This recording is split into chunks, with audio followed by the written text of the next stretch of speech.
The day after tomorrow, Saturday the 11th of August, sees an occasion for celebration which all of us who are concerned with music, and particularly music in Wales, will wish to celebrate and to mark. It's the 50th birthday of Alun Hoddinott. Well, we're sitting here in a studio in Cardiff to chat, quite informally really, with Alun about his career as a musician and as a composer. Alun, you were born at Bargoed, weren't you? And what are your earliest musical memories and recollections? I'm told I was taken to a concert where there was a violinist, and I became enthralled with it and said I wanted to play that instrument. My parents were very wise and found me a good teacher, and I started my violin lessons. I've been lucky, or I was lucky for a long time with my teachers, in that they were all very, very good musicians. My first violin teacher was Margaret Myrick, who was an excellent player herself, and she taught me with the early great violin composers. So I was playing this kind of music right from the beginning. Being a non-pianist, I skipped out all the early classical music, Mozart, Haydn, Beethoven, so on, and I went straight on to 20th century violin music. I started writing music when I was about 9 or 10, I think, and what I wrote, naturally enough, I suppose, was violin music, because I wanted something to play myself, something perhaps a bit easier than Bach sonatas. And then I went to school at Gowerton, where there was a fine music teacher, Conrad Watkins, and he really kept us at it all the time. Orchestra practice before school, orchestra practice after school, string quartets during break time and lunchtime. So I got to know an awful lot of music through my hands, as I think every composer really does. You got to love, therefore, the orchestra from the inside, and to feel an orchestra as a composer from playing in it from very early days. Yes, and then, of course, I started writing some orchestral pieces, and I came to university at Cardiff with quite a large number of pieces already written, but they were things like string quartets and orchestral pieces and violin concertos. Which you played yourself? Which I played myself. Splendid. I remember, you see, some of the pieces I played then were Lark Ascending by Vaughan Williams, and a very good piece, I think, by a composer who's to become a great friend of mine, Alan Hoddinott. I found this piece, a concertante for violin and piano, in a very, very fine music store in Manchester, where we used to go for holidays. So I got to know my 20th century music again through violin music. This is how I got to know Bartók, who was another great influence on me then. I remember hearing the first broadcast performance of the violin concerto in 1943. At that time, Alun, when Rawsthorne and others were exerting this kind of influence on you, you were embarking on your studies, were you not, at the university here in Cardiff in the music department, as you've mentioned. And today, of course, and you have been for the last 12 years, you are Professor of Music here at the university. Now, at that point, you began a more serious study of composition, and your main teacher, I think I'm right in saying, was Arthur Benjamin. Yes. I think that I could almost say that my university days, when I started at the university, was the turning point. I was barely 17 when I went there, and up until that time, I had seriously thought of being a violinist and not a composer. I regarded the writing as something which I certainly enjoyed, but primarily it was, to play myself. But I, in a way, had to choose, because the amount of time one has to spend these days on doing whatever one is doing is all-consuming, and it would have been quite impossible to have given the time to developing as a violinist and as a composer. So in a way, I made the choice, or the university made the choice for me. And again, there were some very lucky circumstances. A fellow student lived at Cheltenham, and right from the beginning, a party of students was organized for the Cheltenham Festival, which had begun, I think, 1945. So the first time I went there was 1947. And people like Britton and Tippett and Rawsthorne were the emerging new composers, and we had first performances of many of their works, which are now so well known. I also met some of the older composers there, like Bax, and I remember John Ireland, and of course Vaughan Williams, for quite a few years. And it was fascinating to talk to them at that time, especially at my age. I met there, I think it was in 1948, music critic Scott Goddard, who was very, very helpful with his advice, and he kept on advising me for many years after that. We became great friends. And he introduced me to Arthur Benjamin. He thought that someone should look at what I was writing. And this was another, I think, turning point in my career, because Benjamin offered to look at my music. He wouldn't call it teaching, because he said one can't teach composition. You either know how to write it or you don't. But he said one can be guided along certain directions, and time could be saved through talking to an experienced composer. And he was, of course, a master craftsman, as you know. He didn't always like the kind of music I was writing then, but he was very thorough in looking at the practical side of things. And I mean, sometimes he said, just throw this in the waste paper basket. It's not really any good at all. And the other thing he did was to take me to things like opera, because I'd never seen an opera until I was about 19. And he was then writing his large-scale operas too, so he would show me how he was working out various scenes and so on. I think the one he was working on, first of all, when I started going to him, was The Tale of Two Cities, which was a 1951 Festival of Britain commission. And then he was the composer of the first commissioned television opera in this country, and that was a piece called Manana. And I remember him going through the intricacies of writing specially for television. So that was again, a stroke of luck. Arthur Benjamin is remembered by a lot of us, as you say, as a supremely fine craftsman, as well as an original composer. Yeah. And I'm sure, I suggest anyway, and imagine that the way in which you so often in your own music unerringly get it right, if I can put it that way, probably stemmed from that early discipline, that early influence that you've spoken of so eloquently.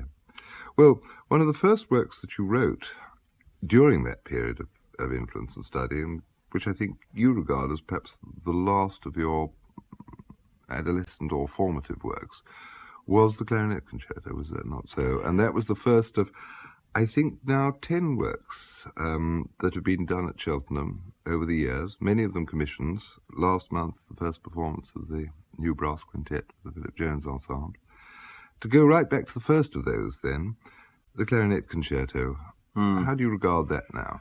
Well, as you said, I do think of this as the last of my apprentice works. Not that all works aren't apprentice works in some sort of way. But it was written in a certain kind of style, completely tonal. And I think that one can, still in this piece, discern the influences of other composers. I spent a lot of time then coming to grips with what I think of as a personal style and way of writing. And for 10 years, I really didn't produce more than a handful of pieces, but they were all, to me, important pieces.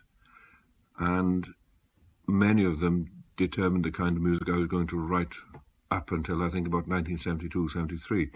But the clarinet concerto certainly, I think, launched me on my career as a composer in a public way, because the Cheltenham Festival then was practically the only large showpiece for British music.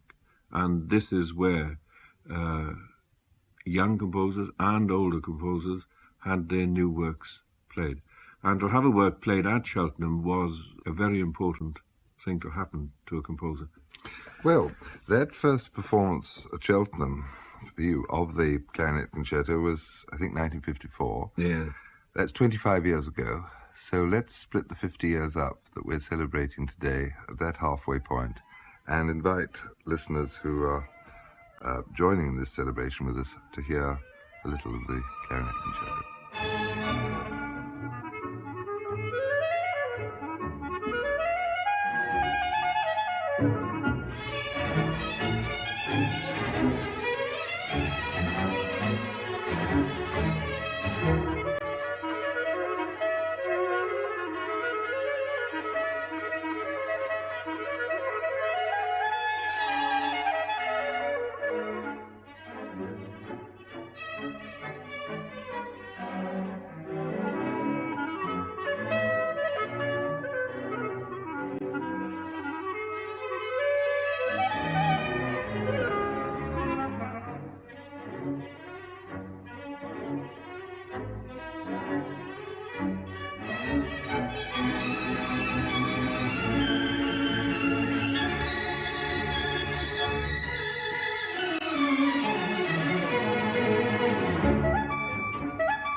2 years after that performance at Cheltenham in 1954, the clarinet concerto won a wider audience, did it not, Alun, when it was played at the Proms?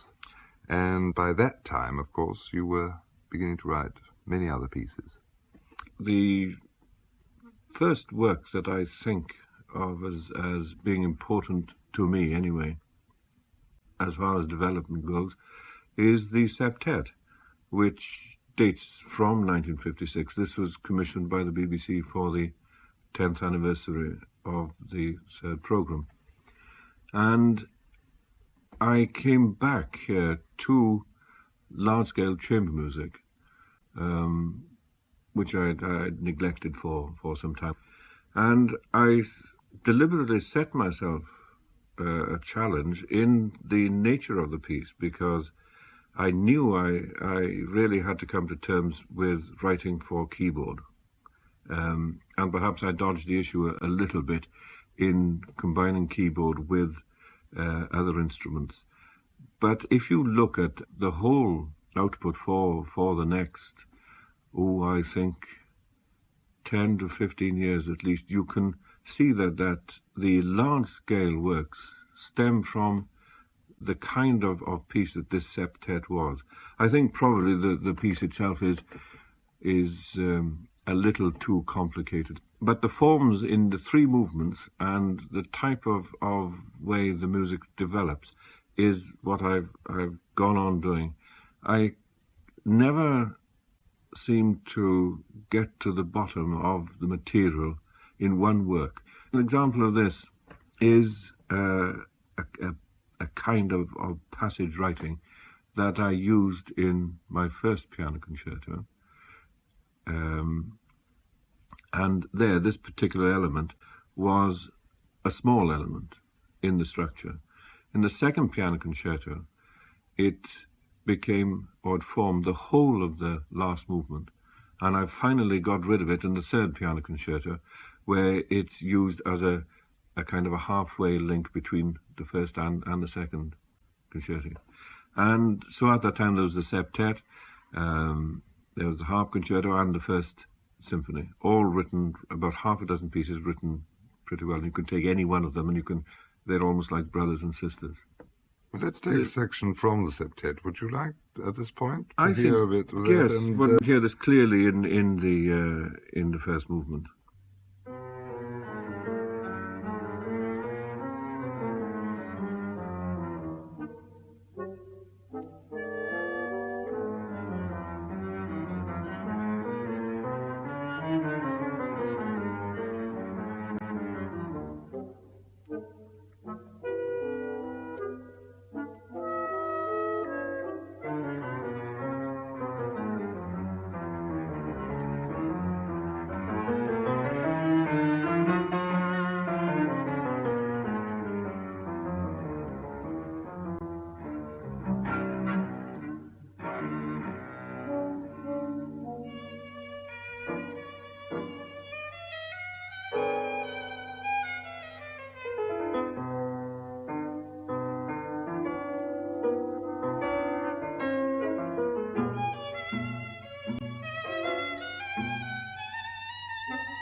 I wonder which features strike listeners who come to your music afresh.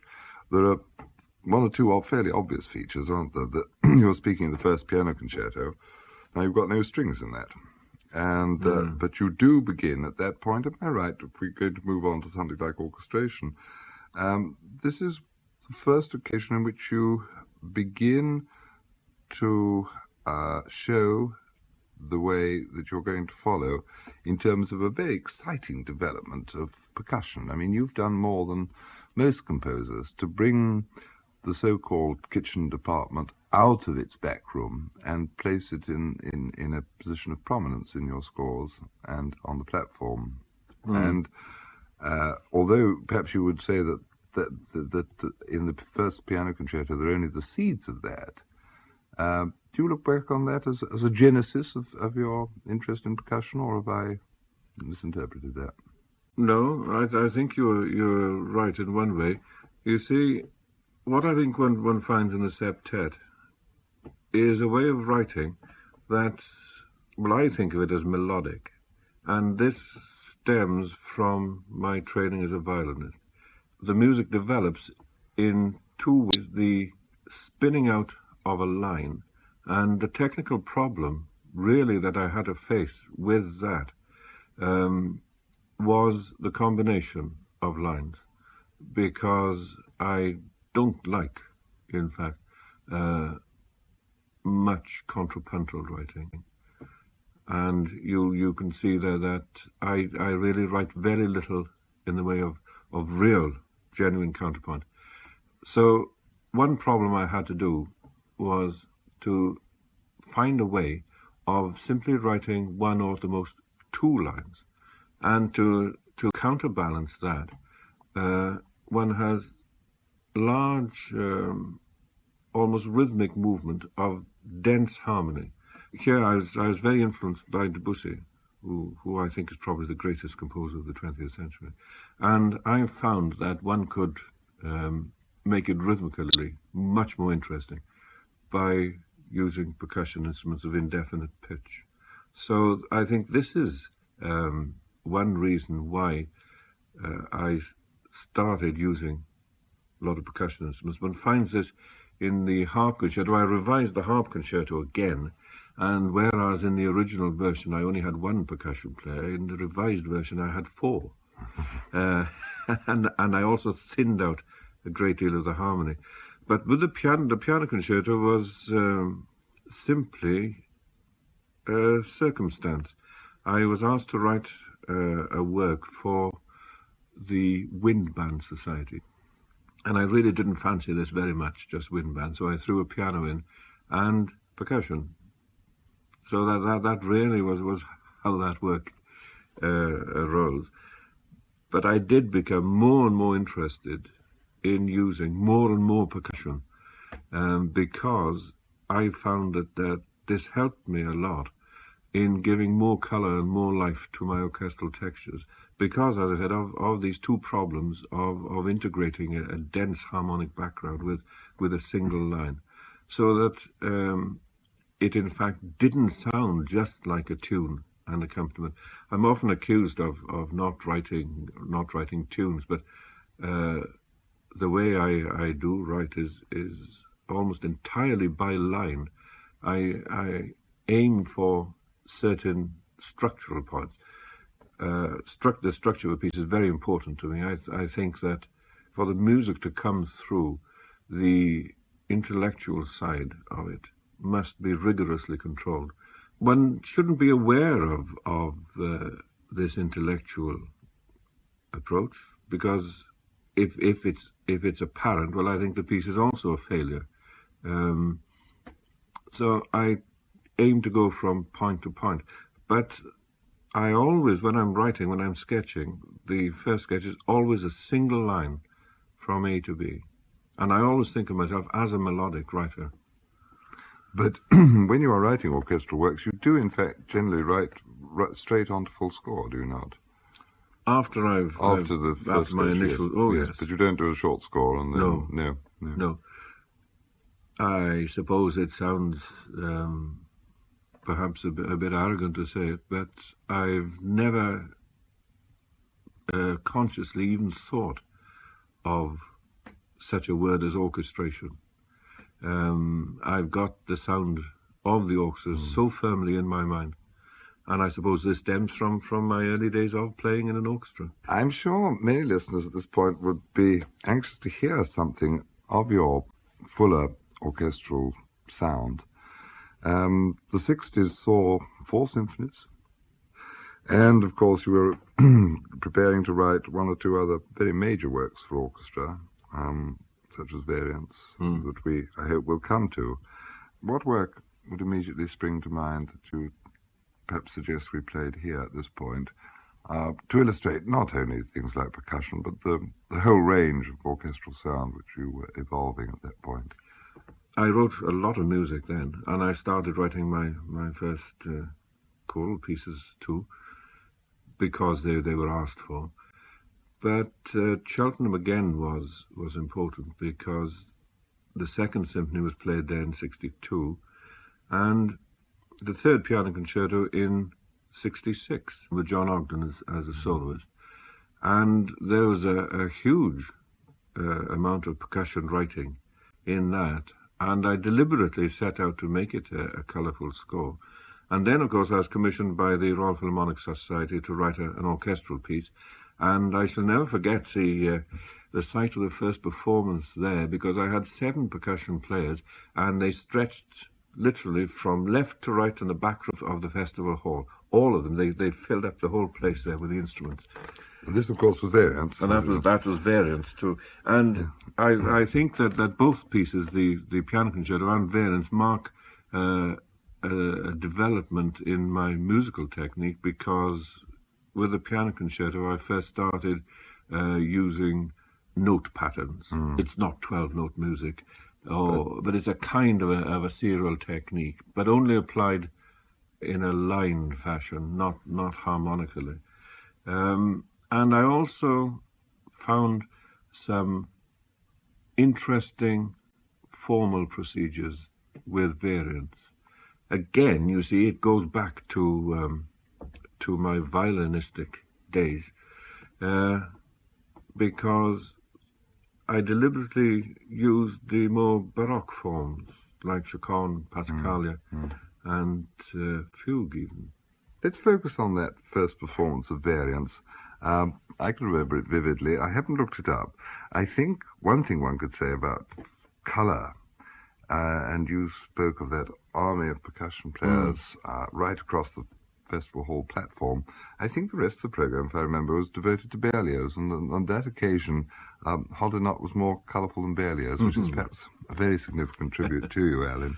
But the opening bars of variants are, in my view, certainly some of the most arresting music you've ever written, and for sheer palette, sheer sound.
Listening to that first movement of variants with the acrobatic, riveting horn playing, for instance, you heard there, prompts me to think, Alun, you've increasingly found, I think, satisfaction and slight fancy in moving towards improvisation, in a strong cadenza-like element in a lot of your writing. Perhaps that comes from your violinistic early days. I think it probably does. I find the interesting thing about talking like this is that I'm realizing how much of my development as a composer does in fact stem from the things that I learned subconsciously doing this training as a violinist. I do remember as a boy being fairly bored with doing my flesh scales and studies and improvising for hours a solo line. After variants, I think the next big orchestral work was the nocturnes and cadenzas for cello and orchestra. where I did develop this improvisation idea. And I find this interesting in the writing of instrumental sonatas. The first violin sonata uses a lot of improvisation in it, in the structure, with, I think, just one cadenza. But then this habit of mine of working out ideas over several works stretches forward into the second violin sonata, where the cadenza is expanded into being one whole movement. And I used this type of writing then for most of my instrumental pieces. And that went on until I started the big choral pieces and the operas. Well, we obviously are going to be looking towards your choral writing, and particularly perhaps your operas, which have been, I think I'm right, key feature of the 70s, the last 10 years. Yes. But before we do that, I'm very glad you've come back to the violin and to the sonatas and to what obviously was so central to you. And perhaps we could just hear some of the first violin sonata at this point to illustrate what you've been saying.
After the flights of fancy and the cadenza of the first violin sonata, which we've just heard, it's perhaps appropriate we should remember also, Alan, that you've constantly reflected Welsh music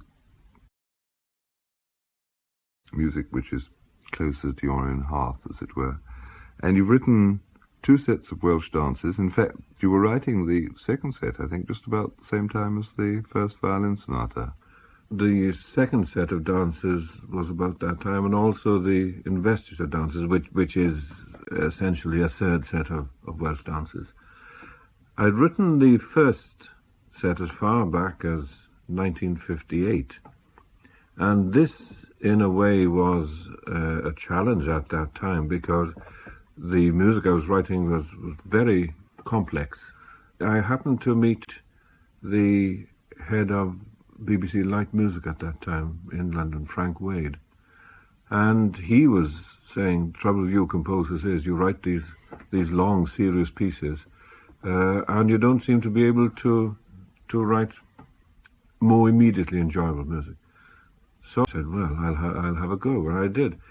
And I wanted to do this because I'd been fond of Welsh tunes, and this is an opportunity of using the tunes in a nice orchestral way.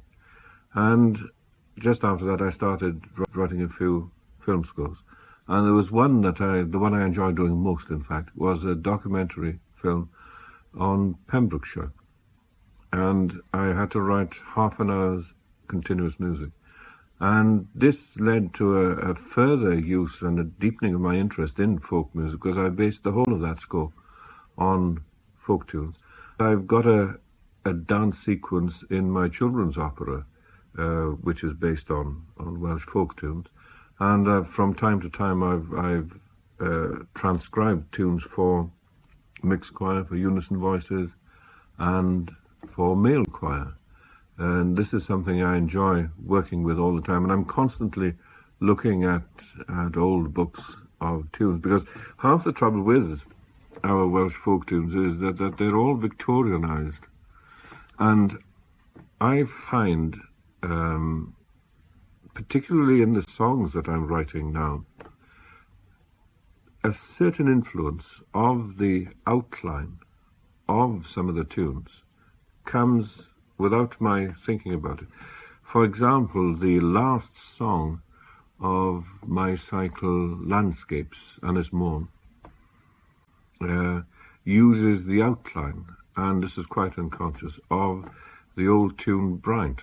I found these poems of Emyr Humphreys, which were poems about Anglesey, which immediately aroused a response in me, because I could see the mountains that he was talking about in my mind.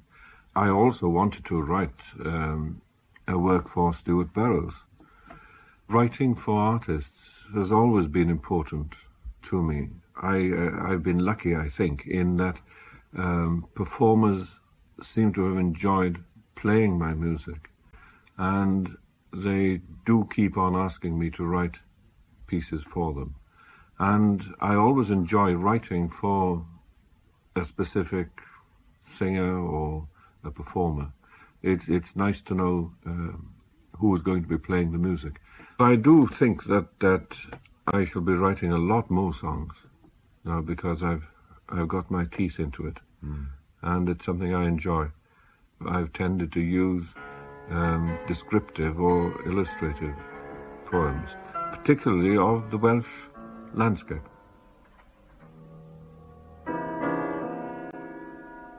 On the green headland, a single ruin stands above the sea. In spring it seems the skylark's chapel, because he soars above it, weaving of song high into the well of heaven.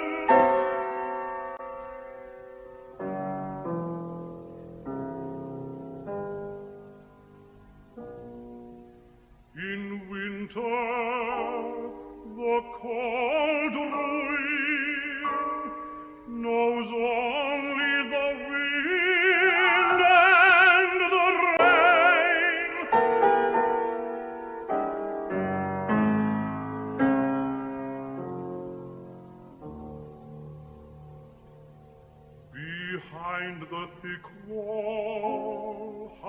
half-starved sheep shelter.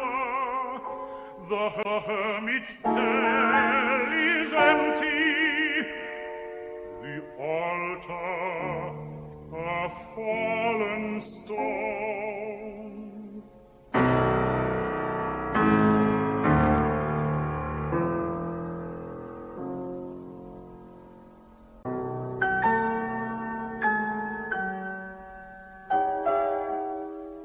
We have counted the stones and measured them, but nothing can teach them to sing, except the skylark when he rises again, like a kneel prayer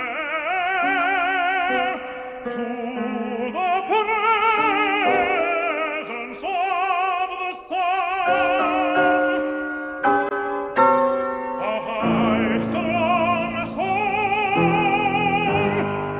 from a bright fountain of faith.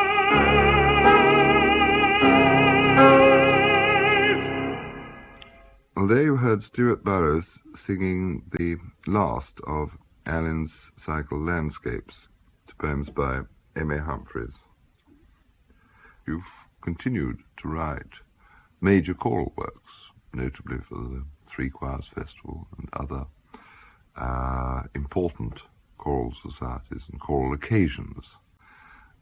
This has always been surely very important to you and a significant part of your writing. In a way, yes, but choral writing has always been a challenge to me, like piano writing, because I'm not a pianist, and my thinking instinctively goes towards instrumental writing. I wrote this long oratorio, Job, and the choral writing was fairly difficult. I don't think it would be found difficult today, but it was difficult then. And I found the experience of working with an amateur choir on a difficult work not conducive towards writing any more choral music. So I didn't. Until I had to, some years later, write a short unaccompanied choral piece, which is commissioned by my publishers, Oxford Press. And this was Rebecca, and I found that very difficult to write. I think I finally came to terms with choral writing with the cantata Dives and Lazarus, which was written for the Farnham Festival. And I think in a way this is a good piece to write then, because it was written for school choirs. And in it one finds the choral writing is very simple, and the orchestral writing is quite complicated. So I seem to be able to work on that basis. But the first large choral piece I wrote after that, I suppose, was the Tree of Life oratorio.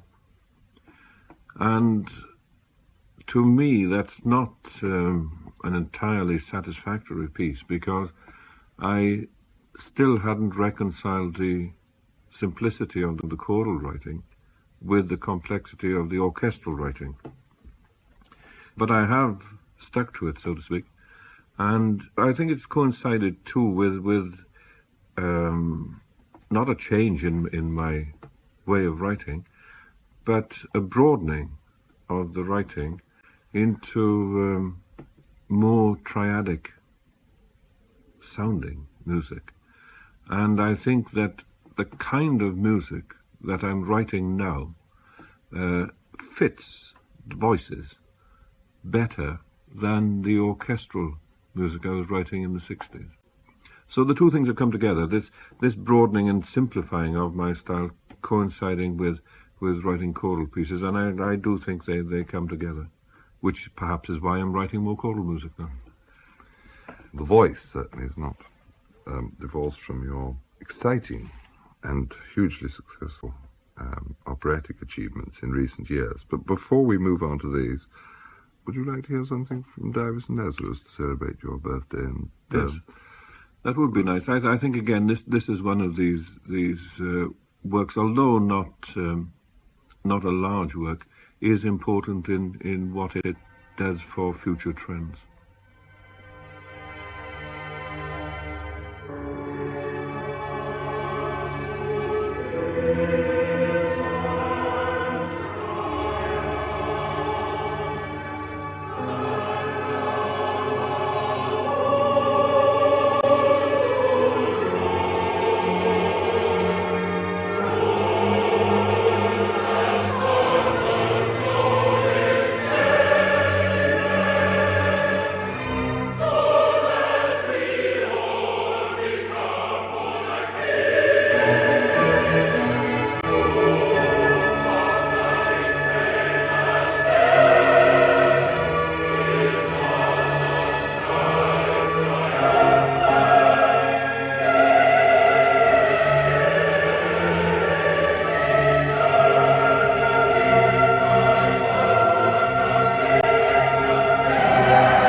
Now, it seems incredible to me to think that it's only just over 5 years since we first saw on the stage your first opera, The Beach of Falezar. And I know that that marked for you a highly significant landmark in your own development. Again, the writing of my first opera was a result of urging from one artist, Geraint Evans, who in conversation says that he always thought I was a dramatic composer, and he had been telling me I should be writing opera for some years. But of course, what composer is going to embark on several years' work and not have it played? And I simply waited until I was asked to write an opera by a company that was going to perform it. I think that for me, writing Falezar was a liberating influence. I won't say that anything goes musically in opera, but you do have to extend your technical ideas so that you have to encompass all kinds of emotion, color, and everything that goes with that. In a way, it's a looser kind of writing, with symphonic writing. You feel that every note must be there to be heard. But with an opera, the time scale is so much larger that there are lots of notes in an opera that mustn't be heard. They must just be there in a background. And I feel that for me, opera ties up all the various threads that you can see singly in other works. Orchestral color is a must for opera. Dramatic structure is a must. And I also feel, essentially, that an opera comes from the vocal line. Well, that, of course, is in the best and proven Italian tradition. And The Beach of Falezar fully vindicates that philosophy and that practical approach to opera writing. Since The Beach Fellows Are, you have written a number of other operas, and most recently, which hasn't yet been heard, but will shortly be heard and seen on BBC television in November, is The Rajah's Diamond. The Rajah's Diamond was a very special kind of opera. I'm not sure that it can work on the stage. I feel that television obviously is a medium that influences so many things today, and a composer should come to terms with writing works particularly for it. And if you were writing a work for television, I think it's got to be for that medium and for nothing else. And there are several special things about it. I think you've got to have a fast-moving story. I feel there's not much opportunity for basic development of character, which I think a stage opera is about in many ways. A television opera must hold the eye visually. I think there's nothing more frightful than to see just a face on a screen for 5 minutes singing away. When you go into an opera house, I think one is faced with a convention of a proscenium arch, and once you accept that, you'll accept any absurdity that's going on the stage, because you were there taking part in the performance of an opera, and the stage action can be minimal. The sets can just be functional and totally unrealistic. One accepts on a stage a painting of something that looks like a tree, perhaps, but not on television. You have to have a tree there, and you have to have, I think, a realistic story, because I think the first hurdle in television is that the viewer will say, well, why should anyone be singing Good Morning? Because everyone is talking as a rule. So you've got to overcome these conventions, which are overcome in the theatre simply by the fact of being there. And I think it's a very interesting medium, and I hope it's one that is going to be developed, because the audience that one reaches as a composer is enormous. Well, I'm sure we all hope that the television companies, and the BBC has already established a fine example to others in this respect, will help the general public to appreciate the beauties of opera, not only in relaying major operas, but in, above all, since we're talking about it, and since it's of such central importance, in inviting composers to write especially for opera. Well, this BBC Wales has done, and I think we are privileged, as time runs out on us now in this program, to be able to end by offering listeners this short preview from the recording which has already been made of the Rajah's Diamond, which will anticipate, unless anything very surprising happens, be the first televised opera of yours, Alun, as you go into your 51st year, and many more exciting operas and other great works to follow, I'm sure.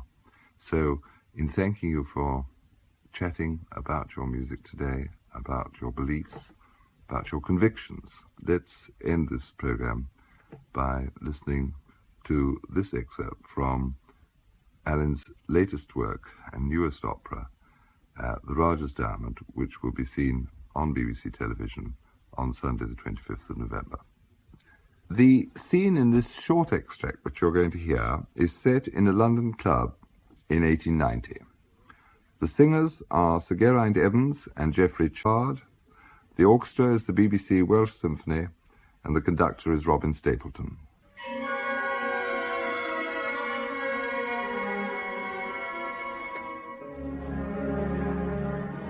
You know my brother has been robbed.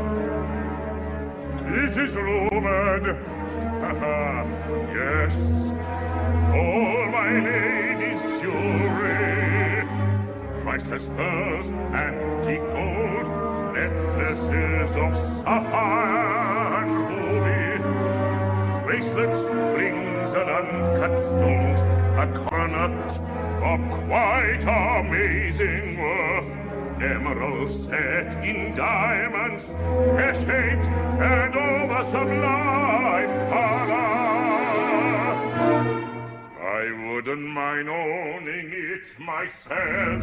I don't dare a nurse, of course. She'd not a moonstone to call her own. They say the lady stole them herself to pay her milliner. But what enrages my brother is the loss of his precious diamond. Eye of light, bride of Kashta, the Raja's diamond. A temptation and a danger to mankind. The diamond would be better in the sea. As a wanderer, I can hardly agree with you.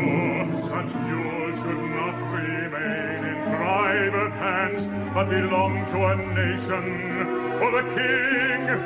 Very fine sentiments, like your brother before you.